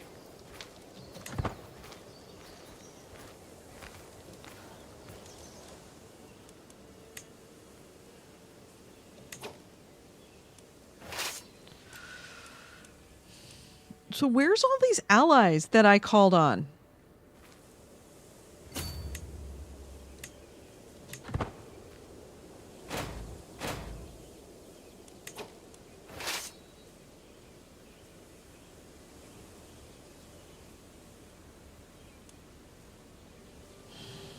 What do I do now? Best defense is a good offense. Oh my god. While studying the tactics of generals, I was amused to learn about Julius Caesar's exploits during the conquest of Gaul. During the siege of Alesia, Caesar determined that direct assault on the well-fortified city would be too costly. He instead ordered his army to build his own fortress, which surrounded the entire city, trapping the enemy garrison inside to starve while simultaneously preventing reinforcements from leaving the defenders. So, I can either get military engineer, which helps me do sieges.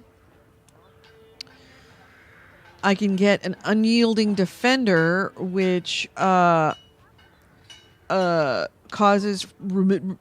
the amount of friendly fatal casualties in a fight. I can either say Caesar took a risk without plan, but it paid off, and get reckless, which gives me a higher maximum battle roll, but a much lower minimum battle roll. Or I can not get anything.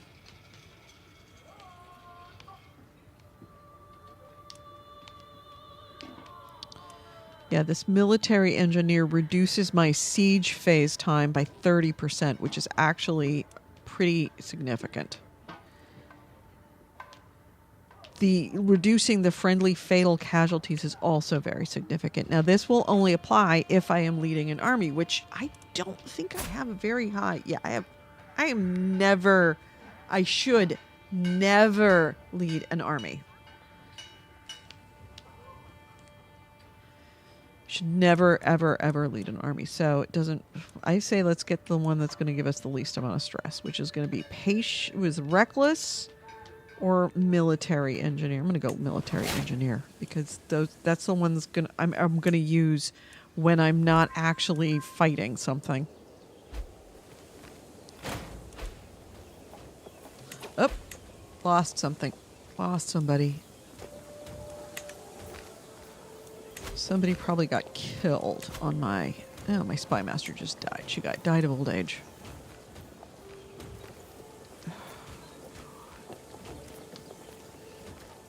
All right, spy master. Oh! No, spy master.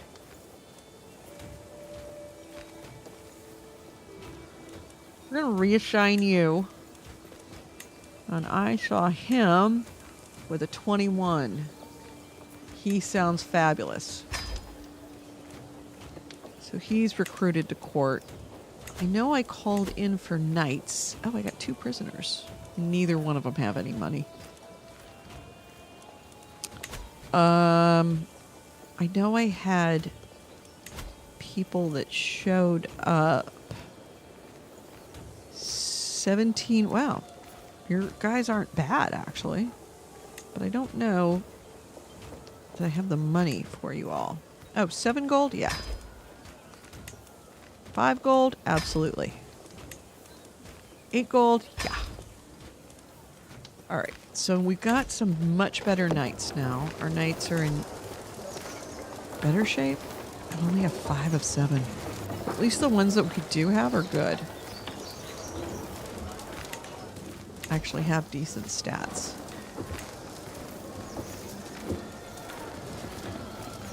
It looks like they abandoned. Yeah, they abandoned taking over my town because I went on the offense. And heavens to Betsy, look at that. All of my dudes went with me.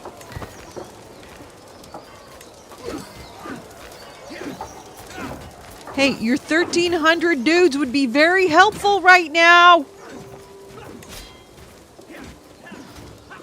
Damn it.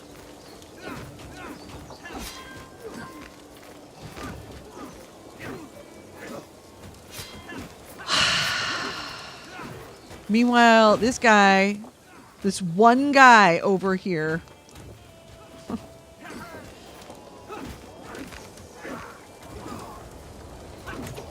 All right.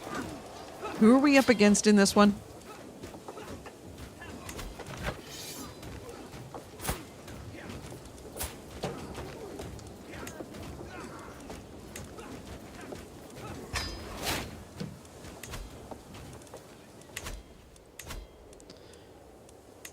Really? I just lost my marshal. He killed my marshal. All right. Yeah, this guy. Is there anybody better? Okay. I'm gonna put you on because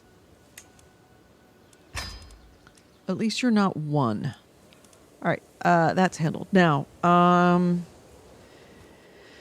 we are going to go to our council. We are going to go to our spy master to support our schemes.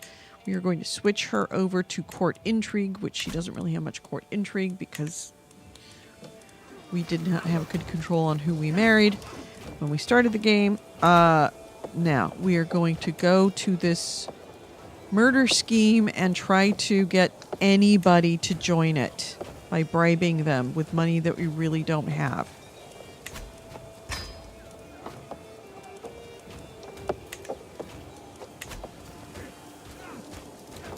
Because that's our only hope of winning this at this point. Because we're going to lose.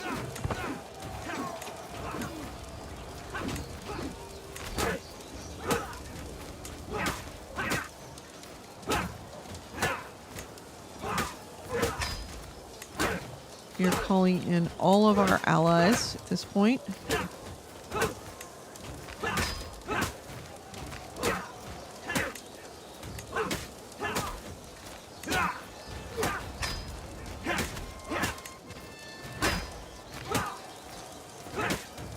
Hopefully they will show up.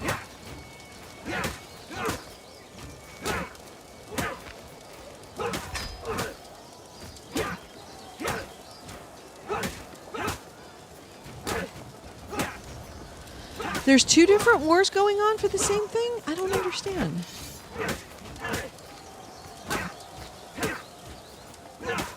Really? He started a holy war? Okay, Meath conquest for the chiefdom of Ulster, and then they started a holy war. This dude, with his 59 attackers, started a holy war for the chiefdom of Ulster. Jesus effing Christ.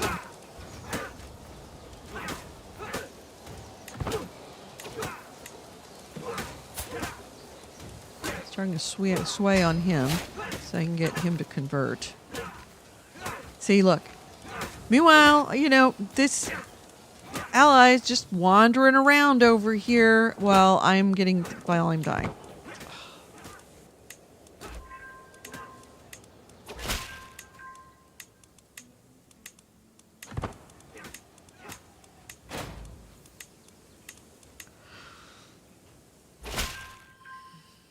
Alright, at least now all the rest of my allies are showing up.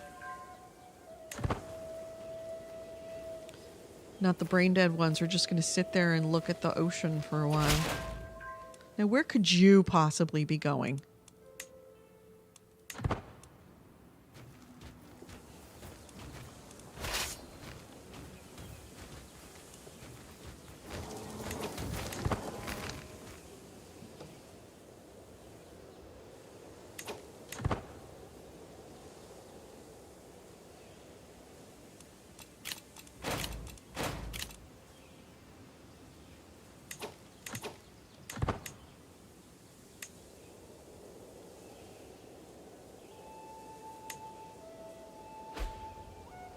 I've actually never lost a war. This is going to be the first war I've ever lost.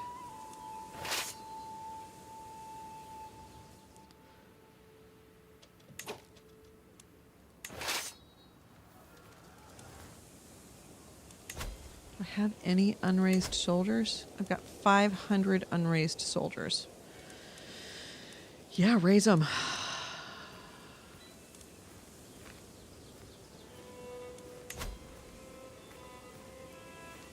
I can't.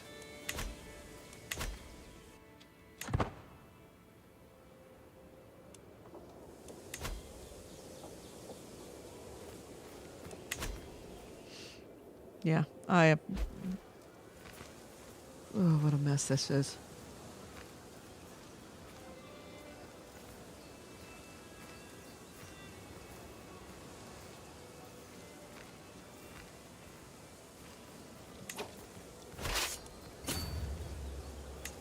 Why do I have to go that way? No, stop.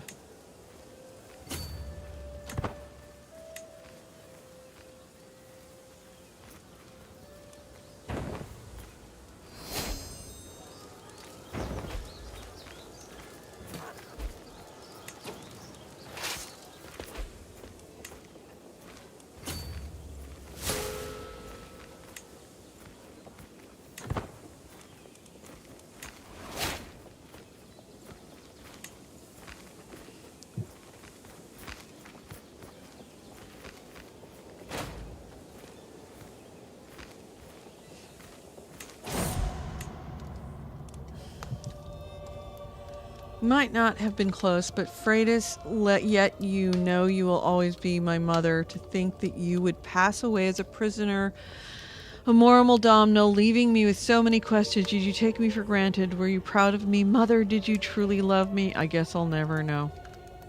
She died in house arrest. Guess she was captured from Dublin, and meanwhile they're sieging Dublin, and there's nothing I can do about it.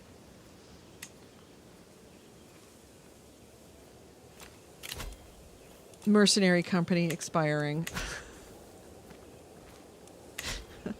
Congratulations, Nick. With your help, this is the first time I have ever going to lose a war in this game.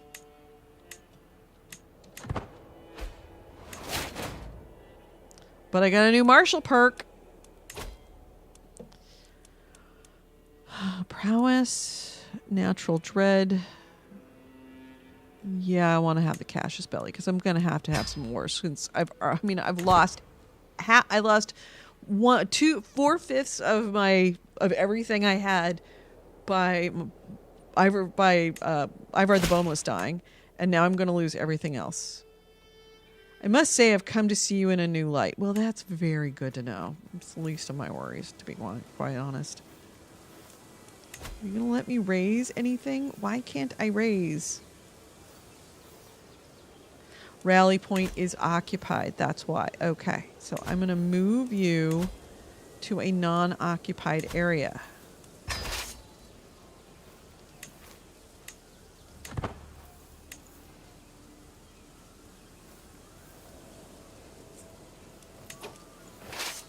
Move you over here. I have lost. Thanks for your help, guys. You rock. Fuck you. Fuck you that I would help you. Actually, I had accept, but fuck you that I would come help you. The holy war for the chieftain. Yeah, you and your 59 fucking soldiers can go kiss my ass. All right, so where are we at now? What do we have? We still have Dublin. We have lost Meath. We have Argyll. We don't have any of these soldiers down here. Like everything here we lost, which means we only have a couple hundred soldiers. We only have these 3 lands. So we are in a super, super duper weak position.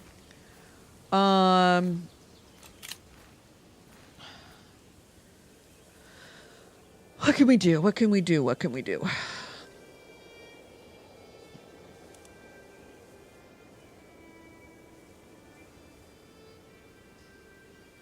And Meath is probably going to take this. They're probably going to want me. I'm going to have to take Athlone. And right now, all of my soldiers are just... Yes, I have one. I have one domain holding. I don't even have a duchy at this point.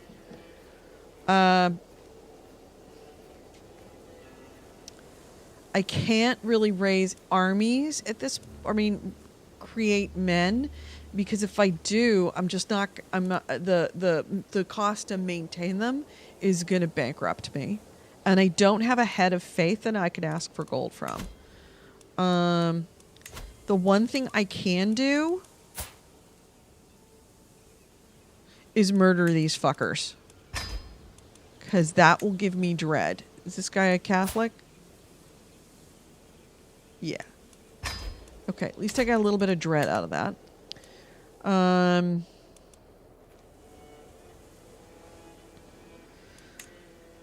Convert the county. That is so the least of my worries right now. Or the election in Alba.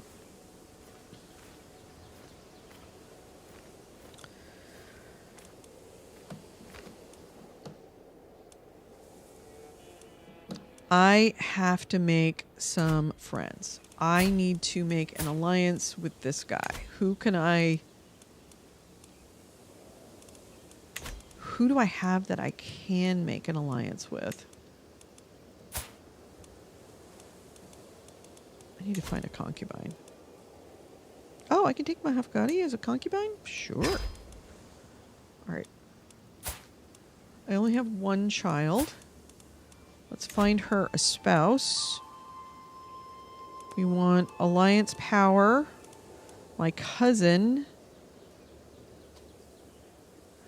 The Jarldom of Jorvik. Do I have the Astergot land? Jamet land? Because I can't, because I'm no longer the head of the house, I can't call on my house members as allies in a war.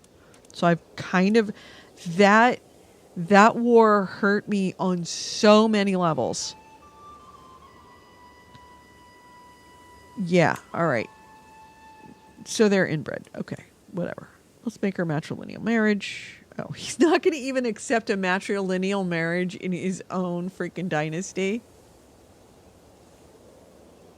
It's the same house, but you won't take it. All right.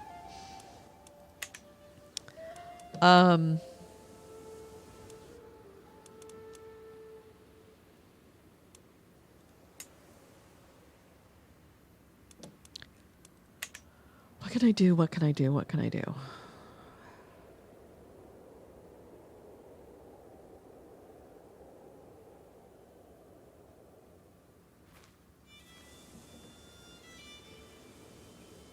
I have to take Athlone. That's first thing. First thing first.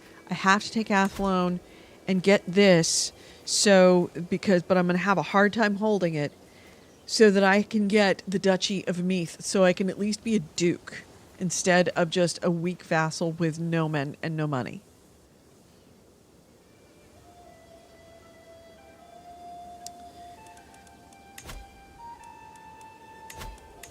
Okay, so where are we at with...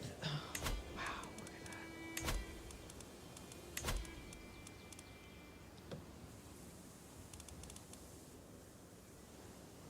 Yeah, I mean, look how it, like, decimated my soldiers. All right, well, I mean, there's nothing I can do but wait.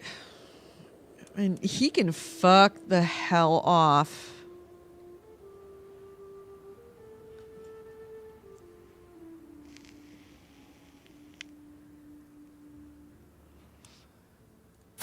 Nothing I can do but just have babies at this point and try and marry them off to see if how much I can get. But I have a feeling that within a very short period of time, this guy is going to be trying to take over Dublin. What's Munster looking like?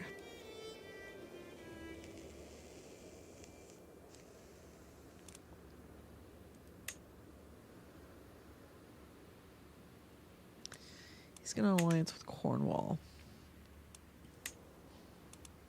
See, none of these guys will probably accept any marriage of my children because I'm so much lower than them, because they're dukes and I'm a count of a different religion. The different religion is really hurting at this point. But let's see if we can get this guy to convert. He's at 81%.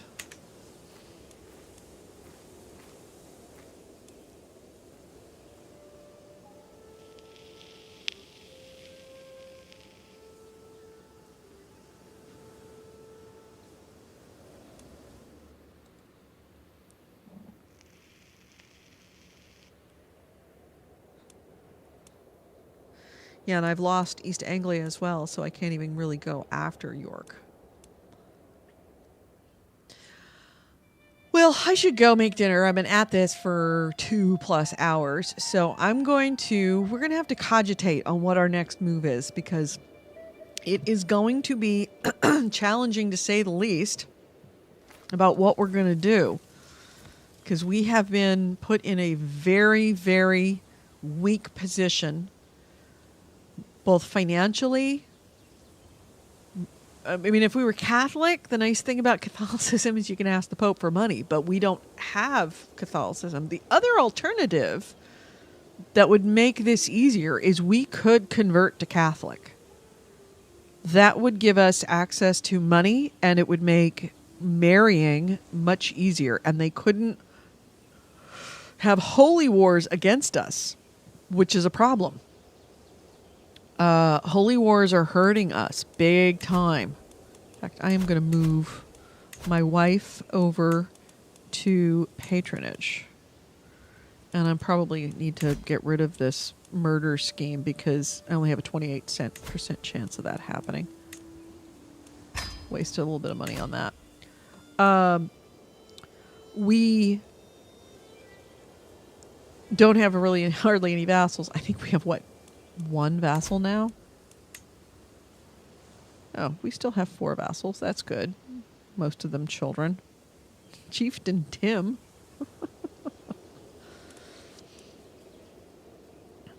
Oh yeah, we got Vestfold over here in that fight. So we still have this over here, which is helpful. But yeah. I forgot about that. Because when we made this guy a vassal, we lost this, but we gained this in that war. But we're going to have a problem figuring out what we're going to do here. We may want to just abandon all of this and just start going after over here. I'm going to have to cogitate on this in the best way out of this mess that we've created for ourselves. As best we can, because this is a awkward situation to be in, and I don't know that we can survive it by trying to work on here. We may be better off trying to take over and taking Sweden or Denmark. I guess this would be Denmark. Taking Denmark and then coming back and then taking over all of this. Just try it at a second bite at the apple. Because I don't think we're going to be able to turn Alba. Or we might want to do the conversion thing, because the conversion would make life a lot easier if we're going to still play around in this sandbox. But if we don't, if we go Catholic, we're going to have a harder time up here. We're still either way going to have a much harder time up here. Might want to go after neighboring areas over here and build up our steam here. Oh, this went south in 2 hours.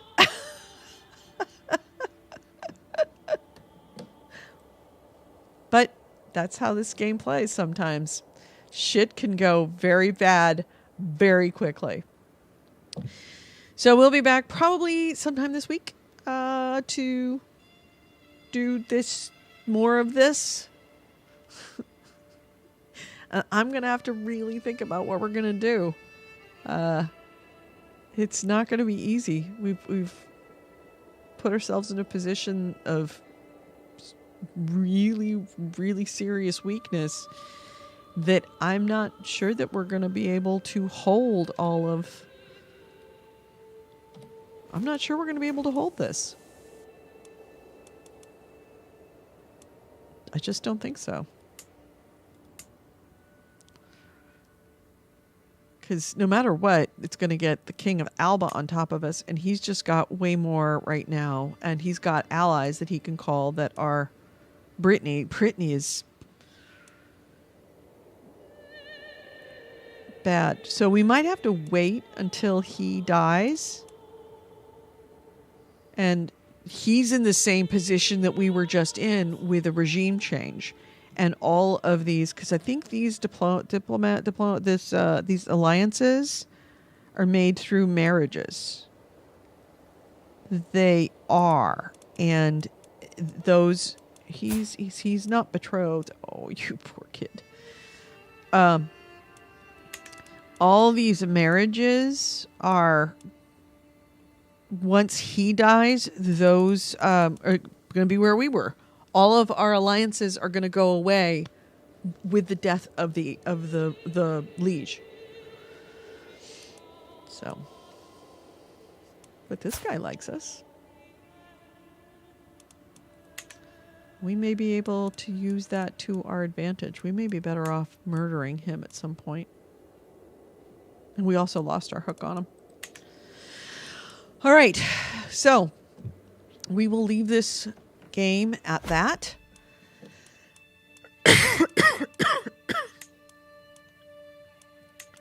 And we will be back probably sometime later this week. My little kid on the ground looking so thrilled to be here. That little kid knew it. She knew it was about to happen. But we'll be back. Nick says, I love how bad it went. It's not supposed to go bad. I've never lost a war. Never lost a war in this game. So it's going to be new. Exciting. So thank you for watching. And like I said, don't forget, like, subscribe, hit the bell. Make sure to hit the thumbs up button on this video, because it all went south real bad. And if this didn't, do I not entertain? All right. Have a good night, everyone. Be safe. Wear your mask. Keep your hands out of your eyes. Wash your hands. And seriously, be safe. Social distance. Talk to you later.